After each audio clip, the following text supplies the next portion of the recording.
all around me, and his tongue in my eyes. Still, can't you quiet now, my precious boy? Don't struggle like that, I will only love you. But it's much too late to get away. Turn on the light. The Spider-Man is having you for dinner tonight. I feel like I'm being eaten by 1,000 million children fairly whole. That in the morning, I will wake up in the shivering cold. The Spider-Man is always hungry.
Okay, we're back live on KBLP. Thanks for joining us tonight. Hi, Jenny.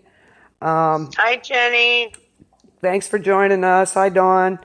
Hi, Dawn. We were just discussing,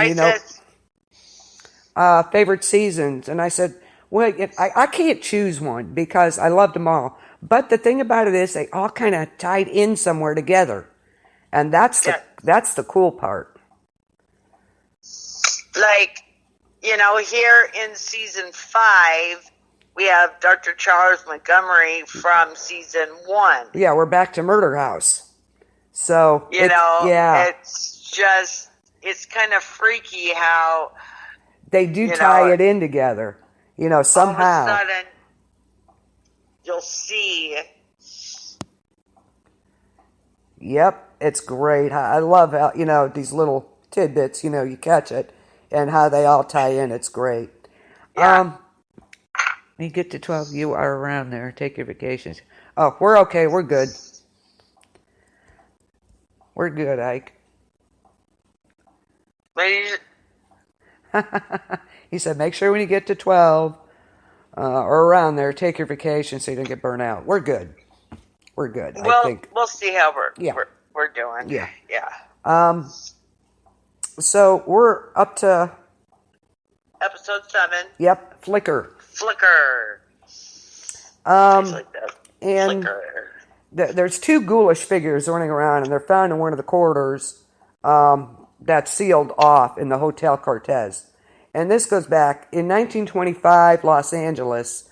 A young Elizabeth gets into a relationship with actor Rudolph Valentino, and he dies prematurely, and Elizabeth marries James March. Yeah, and Valentino, he appears later and explains his death and talks about the immortal gift of being a vampire. And he's the one who changed the Countess. Right.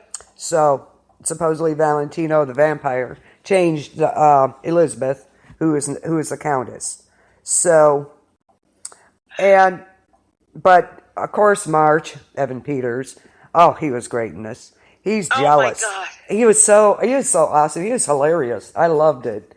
Oh my God. He was hilarious. But, so they're really taking, I have to just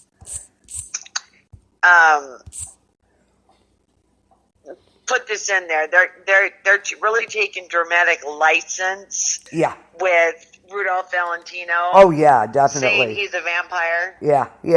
I love that part. I was like, who would have thought of all people? They picked Valentino. I could see kind of why they did though. He was a great lover, so I can see kind of why they did that.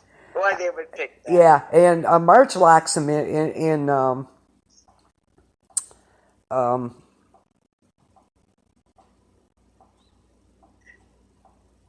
he locks him in the corridor. Locks Valentino and his wife in the corridor.